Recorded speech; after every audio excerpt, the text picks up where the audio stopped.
I came home after finishing my time at nursing school, and I said to my father, I'm going to join the Army, and he said, no, you're not. And I went down and joined. And I went back and told him, and he said to me, you've made your bed, you're going to have to lie in it now.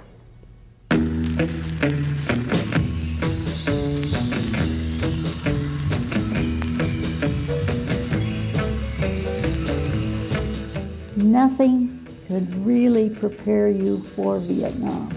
We were all young, you know, 20, 21, 22. We were not afraid.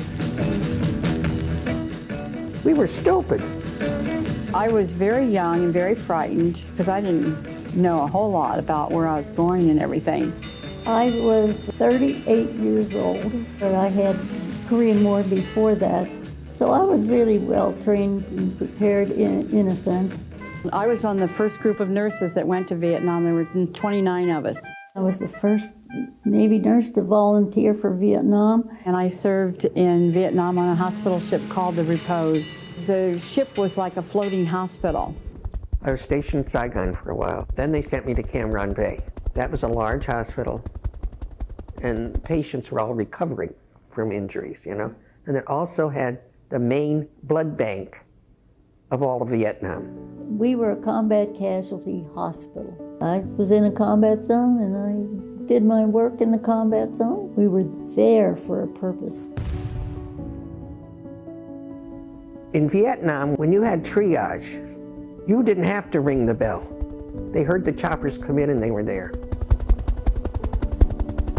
And we got them right off the field.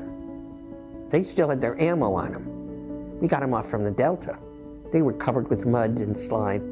And we used to take a hose, a water hose, and wipe them off, you know, because you couldn't get near them. There was so much mud on them. We had a triage area. When the casualties would come in, we'd have to decide where they should go, if they'd go to ICU. Now, in our culture, you take care of the worst first. You don't do that. You take care of the walking wounded, and the one that'll only require one doctor to take care of him in surgery. And that way they can get 20 or 30 done. And a lot of times they were dead on arrival. And I had a case where we had a big push, and patients kept coming in, coming in. Well, I saw this one boy. I could tell he was an aviator and a helicopter pilot, no doubt. I went over to him, and I took his pulse, and I got his last pulse beat. And there he died right there in my fingertips. And you have minutes like that. But there was so much else to do, and you had to move on to somebody else to take care of. I saw a lot of casualties, a lot of people that had amputations by landmines, very, very sick people that had malaria, and it was amazing to me how fast they got well when they were on the right medications. It was just like overnight. When you get mass casualties in and they've been out in the field, most of them had been exposed to Agent Orange. We did not know that Agent Orange did what it did to us, to you, how toxic it was. And I got exposed. I have a lot of pain and discomfort with my Agent Orange. But I live with that and I get along with it. I had some really good friends on the ship and we did a lot of talking, and that helped pass the time when we weren't busy. There's 2 other Navy nurses. 3 of us became very close, and we're still the best of friends to this day.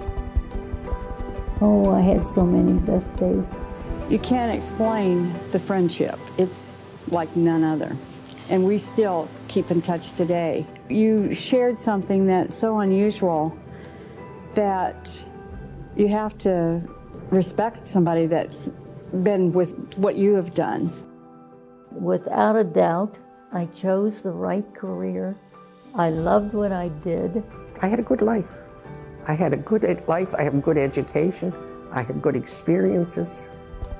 I think my worst day was the day I left. And for a long time, it was embarrassing to me for somebody to find out that I'd been in Vietnam. I don't feel that way anymore, but I did for a long, long time. Never understood why there was such animosity. We were fighting for our country. It's the most satisfying career you can have. It is the most promising career you can have. It offers you untold benefits that you won't realize until you actually try it. And I think every nurse should take a stab at it. It's a very satisfying career. I wouldn't change it for the world. Very proud to say that I was a Navy nurse.